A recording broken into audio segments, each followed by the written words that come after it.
औज़ुबिल्लाहिमिनश्शैतानिर्रजीम बिस्मिल्लाहिर्रहमानिर्रहीम। अस्सलाम वालेकुम नाज़रीन, उम्मीद करती हूँ सब खैरियत से होंगे।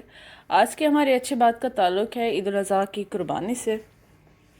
ईद उल अज़हा पर एक अंदाजे के मुताबिक 4 खरब से ज़्यादा का मवेशियों का कारोबार होता है। तकरीबन 23 अरब रुपए कसाई मजदूरी के तौर पर कमाते हैं और 3 अरब रुपए से ज़्यादा चारे कारोबार वाले कमाते हैं।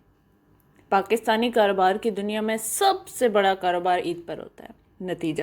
नतीजा उसका ये निकलता है कि गरीबों को मजदूरी मिलती है, किसानों का चारा फरोख्त होता है और देहातियों को मवेशियों की अच्छी कीमत मिलती है।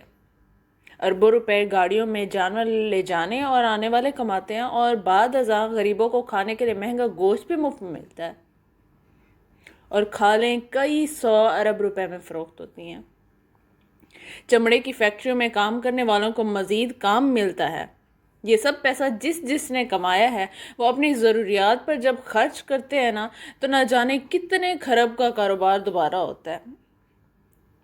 कुर्बानी गरीब को सिर्फ गोश्त नहीं खिलाती, बल्कि आइंदा सारा साल गरीबों के रोज़गार और मजदूरी का भी बंदोबस्त होता है। दुनिया का कोई मुल्क ऐसा नहीं है जो करोड़ों अरबों रुपए अमीरों पर टैक्स लगाकर पैसा गरीबों में बांटना शुरू कर दे, तब भी गरीबों और मुल्क को इतना फ़ायदा नहीं होगा जितना अल्लाह के इस एक हुक्म को मानने से एक मुसलमान मुल्क को फ़ायदा होता है। इकनॉमिक्स की ज़बान में सर्कुलेशन ऑफ वेल्थ का एक ऐसा चक्कर शुरू होता है कि जिसका हिसाब लगाने पर अकल दंग रह जाती है।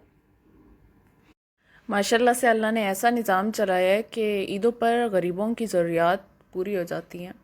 मेरी आप सबसे रिक्वेस्ट है कि ईद के अलावा भी अपने इर्द गिर्द गरीबों का ख्याल रखा करें, उनकी ज़रूरियात को अपने हद तक पूरा करने की कोशिश किया करें।